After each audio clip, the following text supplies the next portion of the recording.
Hey guys, Brandon Harvey here, and before we get started today, I wanted to tell you about a very important survey we're conducting here at Sounds Good, and we'd really like for you to participate. The survey is anonymous, it won't take much time, and it will help us learn more about you, no matter how long you've been a listener or how frequently you listen to the show. So please take a few minutes and go to gradient.is/podcast survey and let us know what you think. Again, that's gradient.is/podcastsurvey. All right, now here's the show.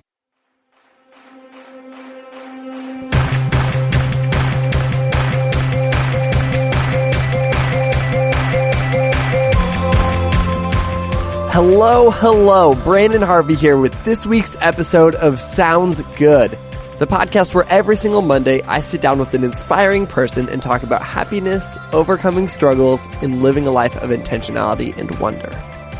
Today I am psyched to introduce you to David Nelson. David Nelson is a football player, currently a free agent wide receiver in the NFL. He played college football for the University of Florida, where he was a member of 2 BCS National Championship teams before he was signed by the Buffalo Bills as an undrafted free agent in 2010, and also played for the New York Jets. In the midst of his NFL career, David became passionate about helping orphans in Haiti and started a nonprofit called I'm Me that's working to help orphans around the world in a unique and holistic way.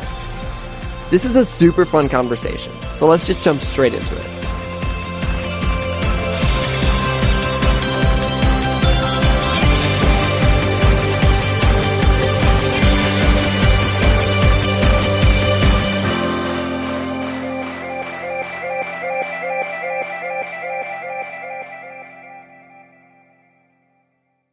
All right, I am on the line with David Nelson.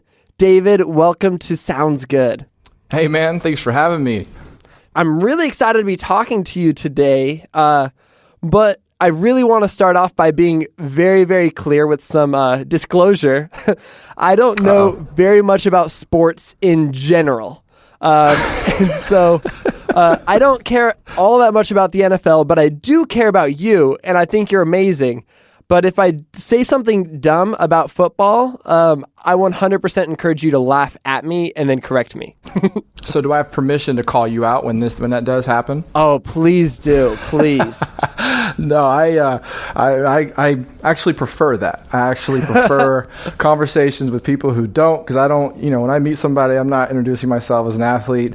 That's my world 90% of the time. And so it's nice and it's comforting just to be able to have a conversation and not have to dive into that and just have, hopefully I can communicate and have conversation with people in different spectrums. So good. Let's you're fine as long as you're watching the Olympics and you're cheering for Team USA. Oh, absolutely, man! I've been geeking out over the Olympics. It's been amazing. There's been so many good stories. Oh man, yeah. I've been having a hard time keeping up with all the stories, and I'm excited to just kind of go back through and just read through everything over the next few weeks, and then who knows? Maybe they'll be on the show soon. That's it. There you go. And that's not to get too far into it, but that's the beauty of sports, man. Yeah. It unites people. It's not necessarily something that is going to always, bring world peace, but at the same time, it's an aspect. You look at Kansas City last year when they won the World Series, all the craziness going on, but you had 300,000 people all wearing the royal blue together. You had Muslims, you had Christians, you had atheists, all together celebrating and rallying behind one central theme, and that's their team. And that's what's been so beautiful. Man.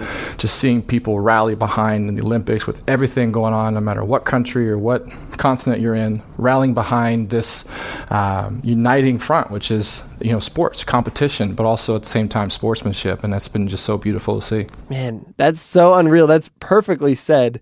And I feel like you got a really good taste of this growing up because you grew up in Texas where you bleed football. And as somebody coming from the world that's totally outside of football, I would love to have a little bit more of an understanding of what the trajectory for somebody heading off to the NFL looks like as a kid. Like, what was your life like as a kid leading up to you one day ending up in the NFL? Yeah, man, that's an interesting dynamic because, like you said, I grew up in the heart of Texas. And for anybody who knows anything about football, I mean, football in Texas is king. I mean, you got you can look at the movie Friday Night Lights. You can look at just so many different examples that will just show you that football is king. And if you are, like, for example, I mean, businesses will shut down for their local high school games on Friday nights. It's insane. And it's just, it's an awesome dynamic, but also at the same time, it can present a lot of pressure. And so you have, from an early age, I mean, there's high school coaches who are scouting 6 and 7-year-old kids in Pop Warner to see maybe who's going to be their quarterback, 14 years from now. Oh my and gosh. So it's crazy. And you got the dads in the stands who maybe in their day played high school football and they're still wearing their letter jacket or maybe their state championship ring. And so then maybe that's as far as they made it. And so they're hoping that their son can maybe push a little further. And so they're pushing their kids. And so it's crazy. But, I grew up and, sports has been a huge part of my life since I was a kid. It's something that I excelled in at an early age. My dad was an athlete growing up. My mom was an athlete growing up. And so it was something that from day one, I have a picture of myself actually when I was like 2 years old. I just learned how to walk and I have a McDonald's t-shirt on and I'm carrying this basketball. I'm just dribbling the ball. And so from an early age, it's I guess innately in me. So much so in first grade, I actually wrote for Mother's Day. Our teacher had us do a project or a assignment that basically was just writing to our parents, letting them know what we wanted to be in the future, writing to our mom, letting them know what we wanted to do in the future. And my mom actually pulled this letter out a couple of years ago for Mother's Day and read it back to me. And the gist of the letter basically said that I wrote to my mom and said, Mom, I want to be a starting point guard for the Dallas Mavericks, a starting pitcher for the Texas Rangers, and a starting quarterback for the Dallas Cowboys. All of the above. And so from an early age, I've had my sights and my eyes set on being a professional athlete. And, to be honest with you, a lot of it was because I saw these athletes. I saw them as the measure of success. I saw them as the pinnacle of what it looks like to do what you want in life and to get what you want, to have what you want. I wasn't necessarily idolizing and having the ones who were the best at what they do per se and using those as my role models. It's more the guys that were using their platform and using their influence on the field and letting that transcend and to make an impact in people's lives off the field. And just being able to see how people were captivated by them and how they were able to captivate, whether it be an audience or a crowd or just the people that were around them. And so, I never really dreamed of becoming a professional athlete for money and the influence. It was to I always saw the guys that after training camp for the Dallas Cowboys that would come over and sign autographs for an hour afterwards with all the fans and giving back to the fans. And I was told myself, if I can get to that point, that's where I want to be. And so just growing up in that. And so honestly, I'm still a skinny kid, but growing up, I was extremely skinny, and so my parents weren't really very, very comfortable with letting me play football at an early age. And so I grew up playing soccer, basketball, baseball. Pretty much if it had a ball besides a football, I played it until about 8th grade. And so I started playing football in 8th grade. First time I ever touched the football was a punt return, scored a touchdown the first time I touched it. And the coach started to realize that I had potential there. I grew up wanting to be a basketball player.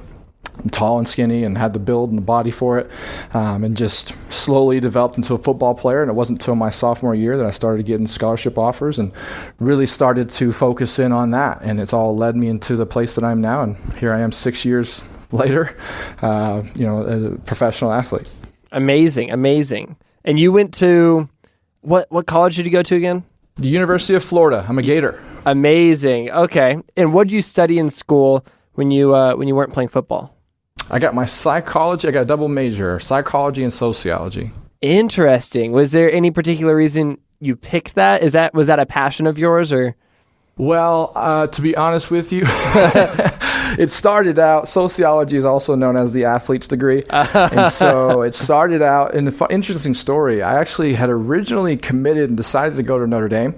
In my junior year. And so I was going to go there because I wanted to study kinesiology. I've always been fascinated by the body and how it works and how it moves. And obviously kinesiology is to study the muscles and just how the body moves and works. And my mom's a physical therapist. And so just seeing her help and improve the quality of life and well-being of people just through the muscles and through movement. And so I chose Notre Dame because they have one of the best kinesiology departments in the country. And then realized that I had potential to maybe play beyond college. I never really believed in myself. That was the issue I had growing up, was I was always I was excelled, but I always put myself in a smaller capacity and smaller realm than I guess I was really playing in. And so I never really believed that I had the ability to play in the NFL, just wanted to go and play at a high level and say that I did it.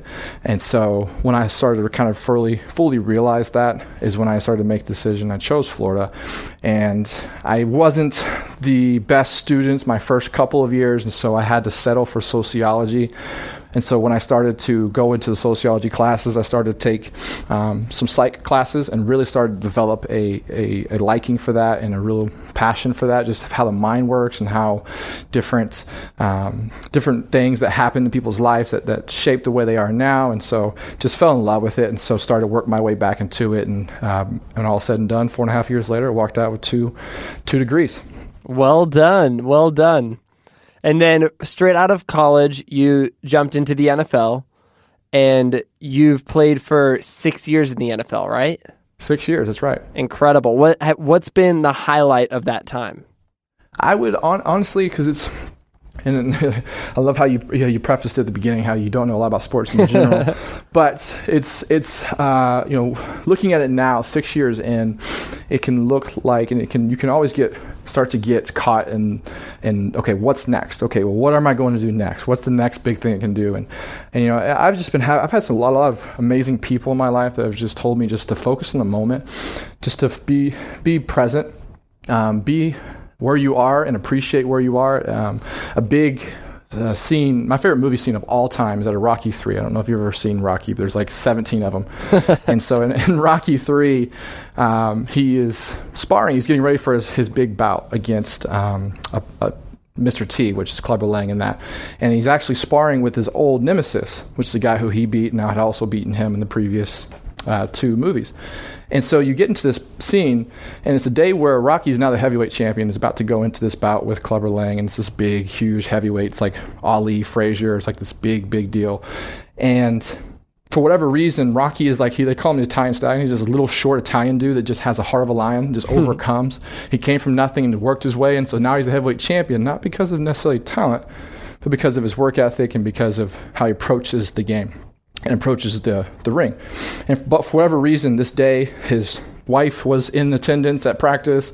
He wasn't feeling very good. There's a lot going on in his life. And in this scene, this little 30-second scene, and so he's sparring with this former heavyweight champion, and he just doesn't have it. And Apollo starts to challenge him. He's like, come on, Rock, like, what's wrong with you? And Rocky responds to him and says, man, tomorrow. I'll do it tomorrow. And Apollo Creed responds back to him, which just kind of, I guess, exemplifies kind of how I've approached my professional life. And he responds with, there is no tomorrow. And he says it about 2 or 3 times. And it's a challenge to Rocky in that moment that there's nothing that, when he steps into the ring for the actual match, it wasn't won there. It was won each and every single day. Every day that he wakes up and steps into practice, that day is a gift. That day is an opportunity. That day is something that it cannot be taken from you. And so it's only in your control what you can do. And so that scene, and that's how I approach, and my favorite part and what I've been able to do is just appreciate every practice, every day, every film session, every weight room workout, everything we've done, and just taking it with a grain of salt. Because I wasn't drafted. I didn't have the opportunity to step into the league and have this thing given to me. I had to earn my way. I started from the bottom of the roster, earned my way onto the team, and had to earn my way into the starting spot. And even now, I have to continually fight for my job. But I'm not going to let the business side of it or the expectations or the pressure take away something that I've been dreaming of my entire life, and take away something that's so beautiful if you really just appreciate the day and appreciate the process. And so that's something, it's not about touchdowns, it's not about the money or anything like that. For me, it's about each and every single day that I had the opportunity to go out there with my teammates and with my coaches, and to be able to wear jerseys and represent the organizations and the team and the fans, and be able to go out there and do what I love to do. Man, that's so cool. That was so well said, and you definitely just talked me into watching Rocky, because somehow I've never seen Rocky. Never? None of them? None of them. Well, I mean, I've seen whatever the newer ones are. I haven't seen Creed yet. I've heard great things about Creed. I don't know how I've never gotten around to it. You got, oh man, that's not even a sports thing. That's like a man thing. That's you got to get into that, and you got. I mean, because it is just. It's like I said. It's that typical David versus Goliath story. Yeah. But it's also got some love in there, and it's also got some fighting in there. But at the same time, it's just about a man who has a will to win, and just will do whatever he can. Just people rallying behind that, and it's just so beautiful. That's what life really is, and if looked at the right way. Man, okay, you've got me convinced then. Do it and let me know. Oh, I will. You're going to do a whole podcast about it. You're going to start doing the Rocky series. Oh, yeah, we're transitioning this entire podcast into the Rocky podcast in just a number of weeks. So good. Man, I want to ask you about Haiti. So you've been to Haiti how many times? Oh, gosh. Close to 100? No. Oh, yeah. I don't know I don't know if there's cities that I've lived in that I've been to 100 times. Well, that's not, I don't know if that's a real statement, but. I mean, because sometimes, since 2012, I mean, at some point for the past 4 years, I've gone at least once a month. And so you do 12 times 4. I mean, that's 48. I mean, I wasn't a math major, but 48 times. So that's just that. And there's some times where I would go for a couple of days and come back and maybe go like 4 or 5 times during a month. Man, that's unreal. Okay, and so what first drew you to Haiti? And so you said you went the first time in 2012? 2012, yep. Okay, and that was a few years post the big earthquake that totally rocked Haiti. I don't think I even knew what Haiti was until that earthquake came along. What inspired you to go for the first time in 2012? You know what's funny about that is I didn't either. I take that back. I had a teammate of mine at Florida who was Haitian, and I'd heard the coaches tell us stories a lot about how one of our assistant coaches had to fly to Haiti, I guess, and sign papers, and it was like a crazy scene. Wow. He got shot at a couple of times, and so I always saw Haiti as like this ghetto, crazy, just what you see on TV, like in Taken and stuff like that. And so never really had any desire to go and never really knew what it was. And as I was doing training for the draft, I remember sitting on TV and watching CNN, and it was in 2010, talking about the earthquake and just the devastation. I mean, it was the largest catastrophe, the largest death toll as far as a catastrophe in history, in the history of the world. And just watching it and just seeing it, and just because of the infrastructure and everything, it was just crazy. And so, and honestly, even then, it impacted me, and I was praying and feeling for the people. My heart went out to them, but I still didn't have a desire or a passion for it. And so I started playing in the NFL and played 2 years, and had started to develop a platform and started to develop a base, and had really established myself and felt like it was time to now use that to help others, or use that to maybe speak on others' behalf. So whatever that looked like, didn't know. So I just started to explore. So I started to get involved with local organizations, and then church from back home actually had called and said, hey, we're taking a trip to Haiti and over Memorial Day. Would you like to come? And it was just a very basic, general ask. And I had the weekend off and didn't have anything to do, and always wanted to go abroad and do something like that in a mission trip capacity, and just never had the time. And so ended up flying to Haiti and meeting them there, and spent the week there. Playing with kids. They have an orphanage, about 100 kids, and the whole week, man, I mean, you just drop a soccer ball and kids just come out of nowhere, and they're just flying around, and they can't speak the same language as you, and some of them haven't eaten in a few days, but they don't care. They just see a soccer ball and they just want to play. And so, man, for about a week long, we were just playing, or over the weekend, we were just playing with those kids and just having fun and loving on them. And I really felt something there. I wouldn't say that I felt called there. I wouldn't say that I felt a passion or a heart for that country, but just felt something there. And on my way back, we were leaving. It's about a 4-hour drive from the place we were to the airport. And I remember we got about 30 minutes away from the airport, and we're gassing up the truck. And I look across the street, and I see a little boy. And in 2012, even still now to some extreme, in 2012, it looked like it was the day after the earthquake, if you know what I mean. I mean, there was still just devastation. There was still, buildings were crumbled and crushed, and it looked like if you were to walk into Haiti the day after the earthquake, I felt like that's what it looked like in 2012 when we were there. And this specific example, a little boy was stuck on some rebar, which is that little beam that comes from the concrete houses that hold him up, and was so lethargic because he hadn't eaten or didn't have any water or anything like that, so lethargic that he couldn't pull himself off of the rebar. And so the typical American mindset, ran across the street, pulled him off of the rebar, asked him if he, had a Cliff Bar in my left pocket and, I had some bubbles in my right pocket, and just asked him basically because I knew he hadn't eaten anything. And so I was like, hey, do you want some food? Would you like to eat? And he looked at me and he said, no. And I was like, well, we got about 5 minutes until we leave. We got about 5 minutes until the canter's all gassed up. So would you like to play? Add some bubbles. Do you want to play? And he looked up at me and he said, no. And I said, well, what do you want? Because in my American mindset, or in my, comfortable mindset, I was thinking, well, how can I serve you? How can I love you? If you don't want me to give you anything, like, what do you want, kid? And so he just proceeded just to look at me, and I still will never forget those eyes. I'll never forget just the way he just stood there. He plainly put his arms in the air and just said, hold me. And it was something that just has changed my life for the better.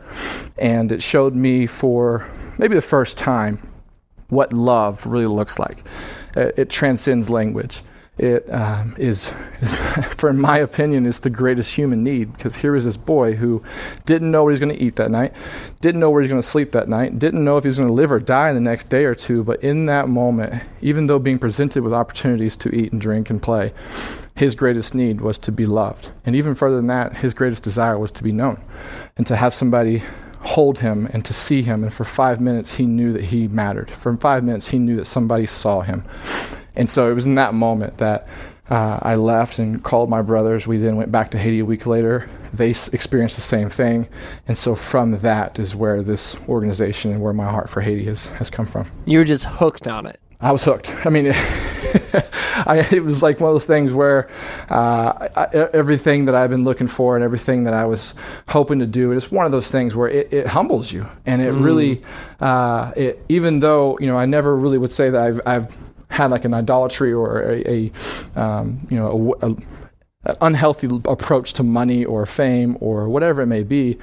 But also at the same time, it's, I definitely was comfortable, and I definitely was caught in my own ways and saw myself up here and saw him down there. And, he was an orphan and I was the oldest of 8 kids with a mother and a father and a professional athlete, and who wants my autograph? And I was there to serve them. I was there to teach them. I was there to do something for them because I was the one who had it figured out, right? I mean, I'm the one who has the influence and the money and the ability to do so. And I walked away rocked because my life was changed by a 4-year-old orphan kid who didn't care what my name was, didn't care how many Twitter followers I had, didn't care what my job was. He just cared that I was a person. He cared that I had a heart. And so that was something that rocked my world. And when I came back, I now saw things differently. I saw relationships differently. It was no longer about what I could get out of it or what could come about it. It was seeing people for what they are. And beautiful. And that each person was born with purpose and for purpose. And so yes, Haiti, I was hooked to Haiti, but also hooked to that dynamic of relationships and love and service. That's cool. And I like that you had already admired people who were using their platform to make a difference, but you didn't quite have your thing yet. And maybe you just needed something to kind of hit you over the head to be like, oh, like here's a way that I can do that. And, right. If you had ended up getting an invitation to some totally different country or had done something else, I have no doubt that you would have found that in some other way, whether it's in Haiti or not. But it's so cool that that's what it ended up being, and you've just gone all in on it. You're exactly right. And I had no idea. I knew it'd be something around kids, because I've always loved kids. Like I said, I'm the oldest of 8. I'm 29 years old now. My youngest sister is 9. And so every 3 or 4 years, there's a new baby in the family. I have 2 younger brothers who are married with kids of their own. And so I'm always constantly surrounded by kids and babies. And, I may have the intellectual capacity of a 15-year-old, but I always like to act like I'm 5 or 6. And so, I just love being around kids. And so even when I was exploring different vessels and different opportunities, it always had something to do with kids. And so, people ask me constantly, it's like, well, that's great that you found your thing, but what's mine? And that's what I'm so passionate about, is not necessarily pushing people to my cause and pushing people to what I do, but elevating them and promoting them and helping them find their voice and their passion, and just finding out what that is, and just to go out and do, and to take risk, and to step out in faith, and step out and make yourself uncomfortable. Because like you said, I could have went to any country in the world and in some way been ignited by that dynamic. And so that's what's been so beautiful about all of this, is be able to use my story, not necessarily to push people towards my organization and towards orphans in Haiti, but to push people into their calling, and push people into something that maybe they never knew they were capable of. And that's what's just been, I love that more than anything. That's huge. And so your organization is called I'm Me, lowercase I'm, uppercase me. What does that mean? Tell me the backstory behind that name. Yeah, and it all stems from that encounter I had with that little boy, which, I've tried and I've never been able to locate him. Never found him again. And so I'll never be able to shake that kid's hand and say thank you, because he's changed my life. And, what a story what an incredible story that is. Yeah. And it's a quote by Dr. Seuss, actually, in the movie The Lorax. Oh. And, where it talks about how there's a little seed, and this old man who was actually the reason why they didn't have seeds anymore, but now was in search for the seed, and he finds it, and the kids are all laughing at him. He's like, "That's what you've been looking for?" And he holds it up, and he says, "Look not at what it is, but what it can become." And so we believe, and I believe firmly, that every person, every child was born for purpose, with purpose, by purpose. And that every person, every story, every voice matters. And so when we started to then travel around the world, we started to see that of the 167 million orphans in the world, actually 80% of them have a mother and or father alive somewhere. And so we started to see that there was an identity crisis. We started to see that there was, children who wanted to be other kids because maybe they would get adopted if that were the case. They started to see kids who wanted this possession because that would bring them more value, or that would bring them more comfort. And so I'm Me, basically what it is. It's I am who I am. I was created with purpose, for purpose, by purpose. And at the end of the day, specifically with us, because we deal with orphan kids, we want every child to stand up and to be able to proclaim boldly and with confidence and authority and say, I am me, and I am proud of who I am. I know who I am.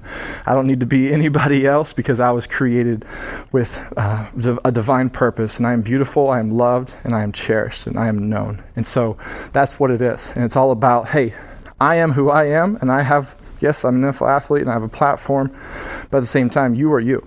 And so who are you, and how can you utilize and be who you are to help others, or to serve others, or to ignite others? Like that little child, he didn't try to be anybody else, didn't try to be what the typical, most orphan kids who live in orphanages are taught to put on a show so that maybe they can get adopted or whatever. This little boy didn't put on a show. He was who he was, and he was honest and sincere in that moment, and it changed my life. And so for now, we go around the world, we promote that. Man. So you went into this with passion. This was something that you cared about, and that was kind of ignited by an experience. You went in with purpose, knowing, hey, I want to do something bigger than myself. And I think a lot of people, if they were to just approach, like, I want to make a difference in the world with just passion and purpose, they can do a lot of things wrong. They can actually do a lot of bad things. And you talked about this earlier about your American mindset. What are some things you've had to unlearn through the whole process? And what are some things that you've been super intentional about making sure you do in the process of, helping kids find their families and adoption, and making this organization make a genuine impact? Yeah. Oh my gosh. That is such a great question. And that is something that, honestly, I wasn't aware of at the beginning, because like you said, you can get so enamored and you can get so blinded by passion, and that this is what I want to do, and I'm going to go and do it. And so then you can be kind of become like a bull in a china shop. And I don't know, honestly, I wish I could take credit for it. I don't know maybe it was my brother's guidance or something. But for whatever reason, even when we decided to do this and decided to establish this and create the 501c3 and go out and do this, as at the time I was 26, I was a football player. I had no experience starting a nonprofit. My younger brother was 23. had no experience running a nonprofit, and then the one in between us was 24. He was a teacher. He had no experience either. Neither one of us knew anything about it, but we knew we wanted to do it. And so we did, it was a quote by Gandhi, and I'm subphrasing, obviously, but it basically says that if you expect people to follow you and to trust you and to believe in you, you have to walk in their footsteps. And so that's what we wanted to do. We wanted to go and sleep where they slept. We wanted to go eat where they ate. We wanted to go and live where they live. And so we traveled the world. And so before we started any programs or did any initiatives or put out any requests for donations, we traveled the world. We went to India, we went to Sierra Leone, we went to Ghana, and we went and we sat in the slums, and we slept with those people. We talked to them. We asked them questions. We asked them what family meant to them. We asked them, to moms who had to give up their kids. Why did that happen? How did that make you feel? And while at the same time eating one egg on the side of a road being cooked on a charcoal grill with them, and allowing them to trust us and know that we were there for them. And so, the couple of that with, seeking wisdom and advice from people who have been doing it for so long. I'm a millennial, so I have the tendency to think in an innovative way. Everything for millennials seem to be about a new approach, a new wave, advancement.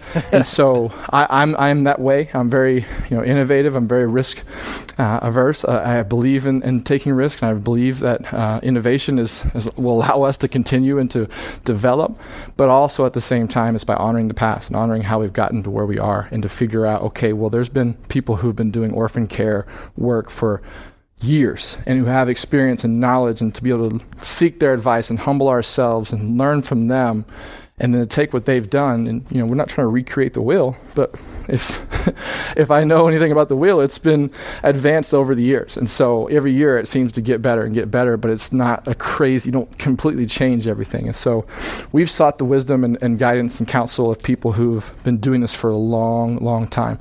And then we've also traveled the world, and we've sat in living rooms and on the floors and in the slums with people who were the beneficiaries that we wanted to impact, and hear from them and learn from them, and then to be able to put together a plan and put together some kind of programs that can go out and really make an effective impact rather than just the presence of one. Man, I love that intentionality. I love that you're doing that. And as somebody who's a total millennial and loves doing things ways nobody else has done, that's definitely something I need to grow in, is this idea of there's other people who have done stuff and it's worked out great, and I should just learn from past wisdom rather than just thinking that I can try something new and do my own thing. Yeah, it is an interesting dynamic. It is, because there is, because people have been doing things for so long, there is that dynamic that they will bring a little sense of jadedness, a little sense of comfort, a little sense of this is the, that we try. We have one saying around here that you cannot say, well, this is the way it's always been. But you can't say that around here.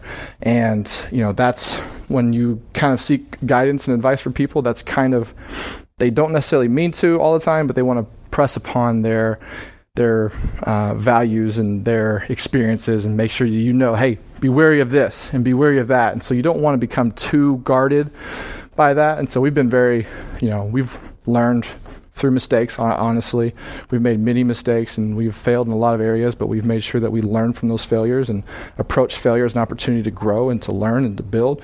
But it's been good, and it's been interesting. We've met some incredible people. We've heard some of the most amazing stories.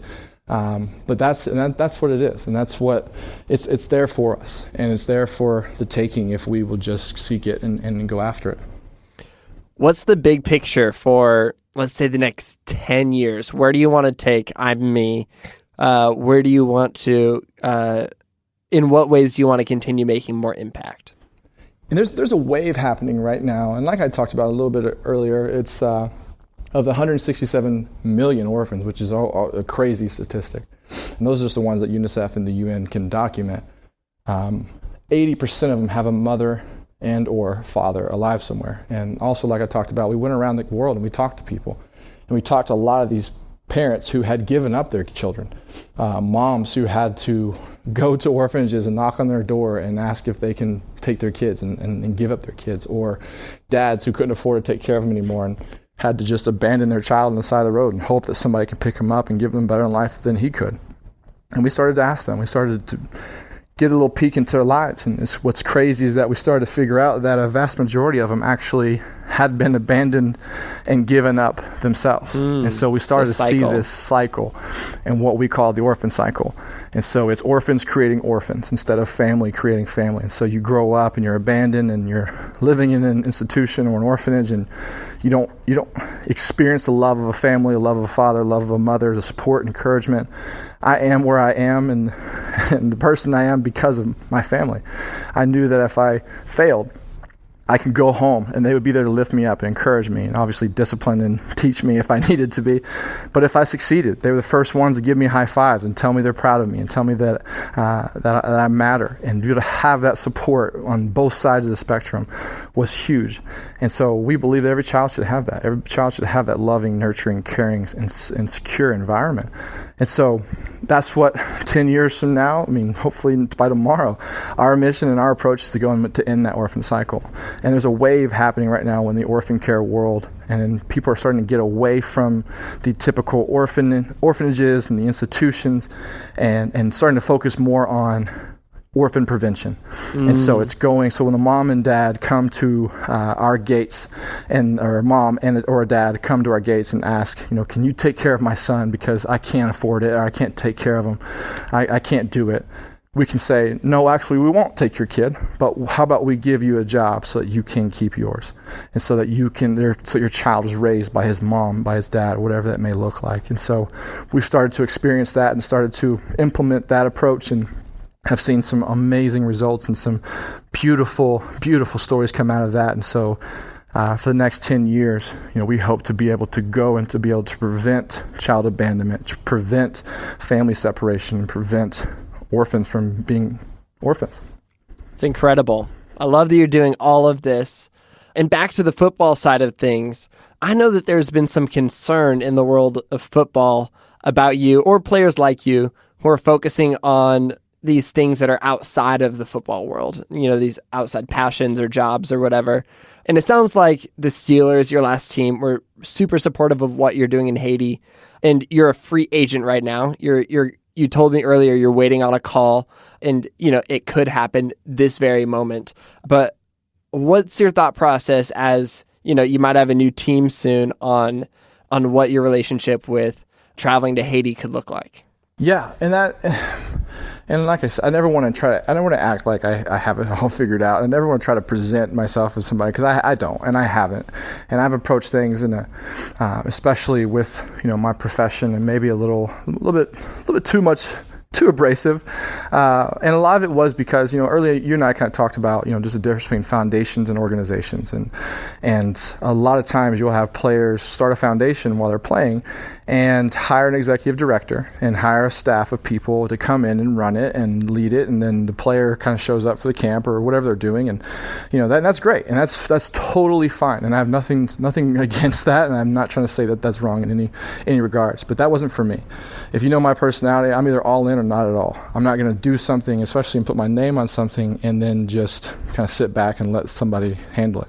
And so I'm in it, and I'm involved. I'm the CEO. I run the day-to-day operations, and so I'm involved in this organization, not just in founding it, but also in the execution and the daily operations of it. And so when I was a free agent last year, that started to raise a little bit of a red flags for some organizations and some teams, mainly just in the standpoint of just wanting to know where my commitment was, wanting to know where my heart was, wanting to know that if they're investing a lot of this money into these players, they want to know what they're going to get out of it. I mean, it's a business transaction in some ways, and so they were more looking at it from the standpoint of, are we going to trust that you're going to put all that you have into the team?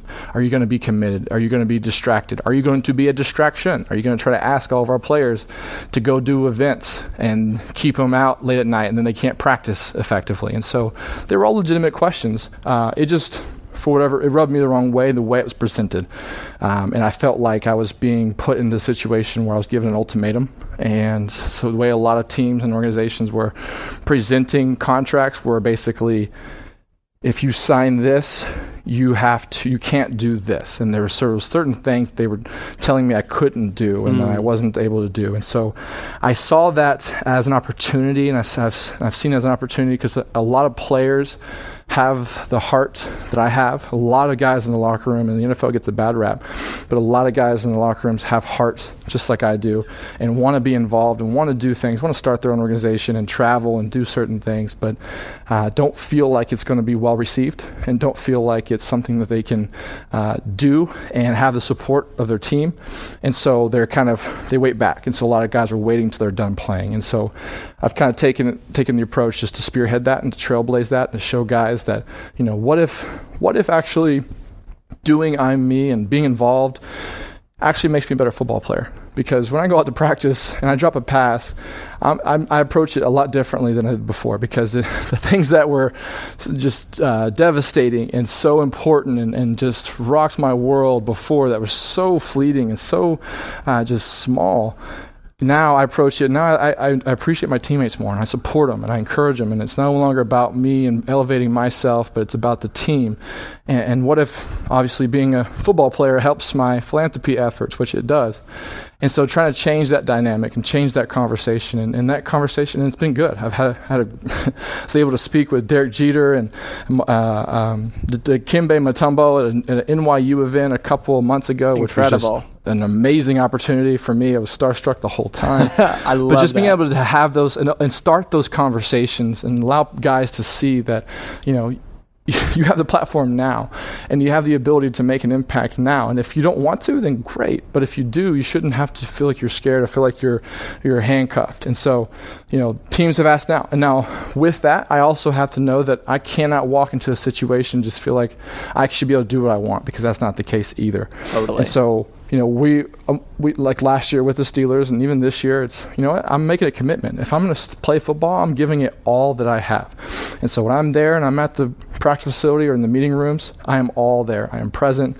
They get all of me. And I'll still run the organization, but I also have to make sacrifices. I can't travel to Haiti during the season. It's just not realistic, and it's probably not in my or the team's best interest. I can't go to events, I can't travel, but I can do what I can do there in the time frame that I have available and that's presented to me. And I'm willing to do that. And teams have been very receptive to that and have started to open up to that. And so we're continuing that conversation, but it's been an interesting journey. I love hearing this behind the scenes, this thought process. And, I mentioned this before, but coming from totally outside the world of sports, I'm incredibly inspired by the way that you have this platform that you've been given. And for you, it's NFL, but, for anybody else, it could be any number of things. Your platform can be the neighborhood that you live in, or the people you spend your time with, or whatever your job is, really, in a lot of ways. And you've taken that platform and you've decided to leverage it to make an impact, and not just make an impact, but make an impact in a way that's unique to you. And so I just really, really appreciate hearing your story and getting to know that. So thank you. Man, my pleasure. And that's, like you said, that's what's so beautiful about this life we live, and has been just extremely encouraging and just liberating for me, is that, one of our slogans at our organization is something I also believe in wholeheartedly, is that every voice, every story, every person matters. And I have literally seen one person change an entire community in Africa by their obedience and just by stepping up and saying that, I may not have the platform and thousands of followers or, a huge bank account, but I do have what I do have, which may be your abilities or your skill set or passions or talent or goofiness, whatever that may be. And so that's what's been so cool. Just with the concept of just our organization and our name, is just encouraging people to be themselves. And we've seen people, swim miles that they've never done before just to raise money or raise support for orphans. We've seen people use their talents, whether it be art or music, to raise support or awareness for our kids. Not even necessarily for our organization, but just throughout my experience with this. It's been so beautiful to see people stand up and say, no longer will I listen and abide by quote unquote status quo of, I have to, that thought that I have to be somebody or have a certain amount of money or reach this possession or position in my company before I can really make a difference. I've seen single moms who work as a cafeteria lady at an elementary school make a impact on a child in Haiti with cerebral palsy that you would never imagine, and in a way that couldn't be done if she had a bank account. And money didn't have anything to do with it. And so that's what I encourage and challenge people and believe in so much, is that no matter who you are, where you come from, what social economic status you have, or background you come from, or what your past may look like, or current situation, is that you can do something, and that you can change the world in some way or some shape or fashion, just by being yourself and by believing in your voice and by believing in what you have and your abilities and using that to help and to serve other people. Beautiful. I want to transition straight from that into every single episode. I love to ask every guest 3 questions, and I'm going to ask you them. And the first one is this: how would you describe the kind of person that you most admire in the world? Oh, wow. Somebody who, man, I'm thinking of like 3 or 4 different people. Somebody who has the ability to overcome, who has the strength and ability and just that belief to overcome, whether it be physically, emotionally, mentally, just overcome obstacles, adversity, that can take a beating and keep pushing, keep striving, keep going. Anybody who can see the good in situations. Something that, yes, you may walk into Haiti, which is a third world country, and take it for what it is, which is a third world country, one of the poorest country in the Western Hemisphere, HIV-ridden, AIDS, earthquake, destruction, chaos, poverty. Or you can see it for the beauty that it is, which is a Caribbean country, and the people are always laughing and dancing, and there's so much beauty. People who aren't afraid, somebody who's not afraid to say I love you, or to say I believe in you, or support somebody, and that builds people up instead of bringing them down. And just somebody who's awesome, somebody who is just captivating and magnetic. I'm thinking of Bob Goff, who wrote the book Love Does, just off the top of my head, just somebody outside of my family, who just I want to be around, and I want to just listen to and sit down and lunch with, just because I could have the worst day ever and just step into that man's presence for 5 or 10 seconds, and automatically I'm liberated, and automatically my entire approach is changed. And so, that's the people who I admire, is just to be able to either see a situation that's maybe miserable or bad and be able to see the good in it, or physically be able to make a bad situation good. Beautiful answer. I love that. Man, those are my favorite people too. Question number 2 is, what are you consuming right now that you love? So like one thing, like a TV show, a book, a movie, something like that. Oh, man.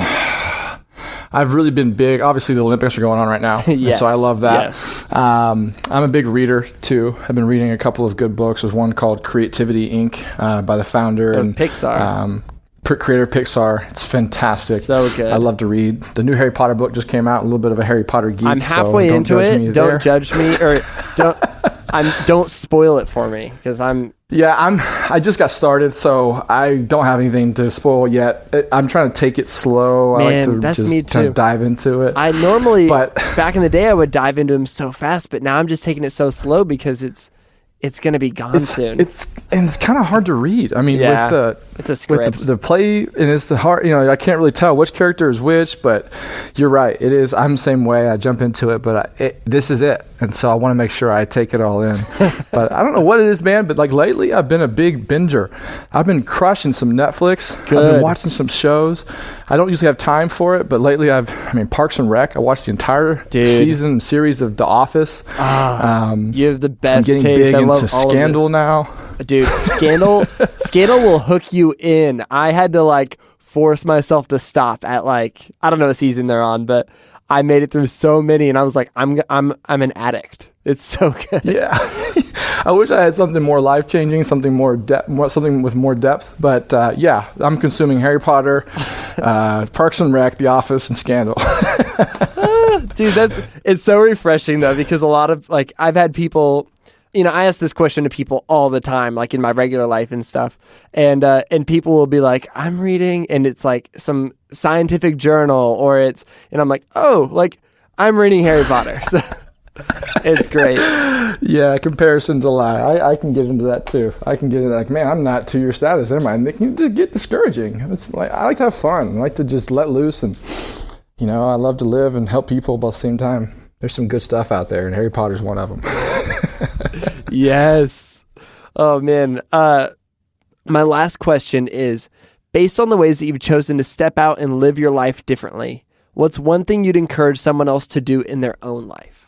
Man, that is such a good one. I would have to say, make a point to learn something new every day, whether it be about yourself, whether it be about your profession, whether it be about other people or somebody close to you. That's what has gotten me to where I am. It is not even necessarily about me setting goals and saying I'm going to reach those goals. And, I wouldn't be able to reach those goals unless I had the knowledge of how to attain them and how to achieve them. And so that's been, it creates and invites an element of humility. And it also creates and invites other people to get involved and have a sense of ownership in your process.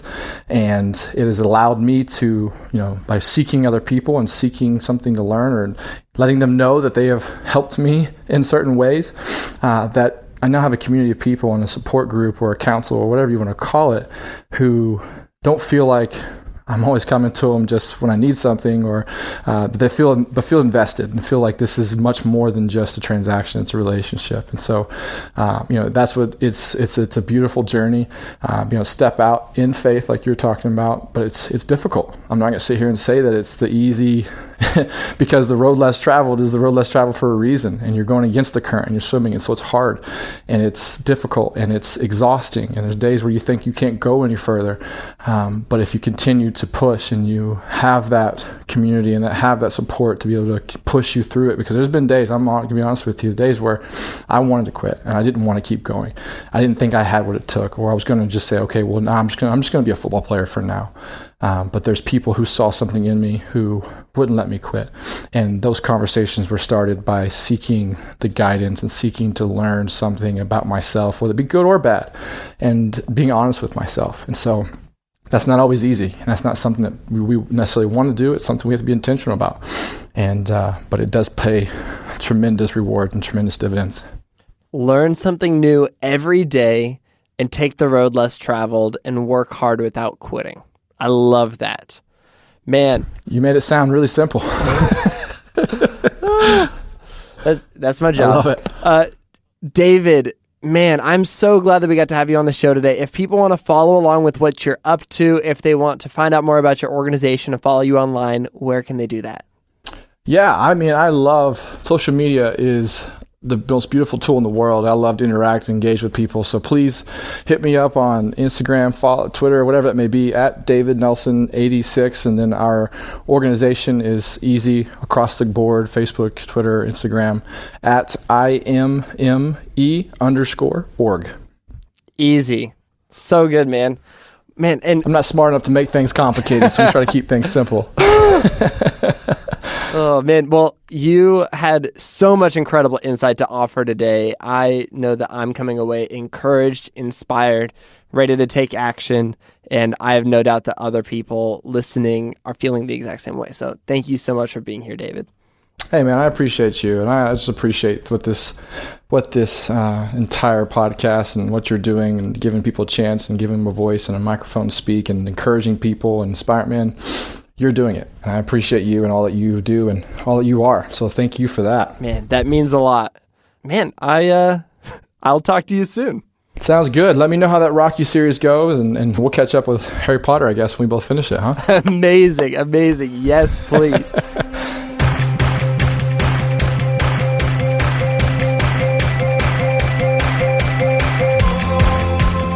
Sounds Good with Brandon Harvey is part of the Gradient Podcast Network and is created in collaboration between me, Brandon Harvey, and Gradient. Check them out at gradient.is. That's gradient.is.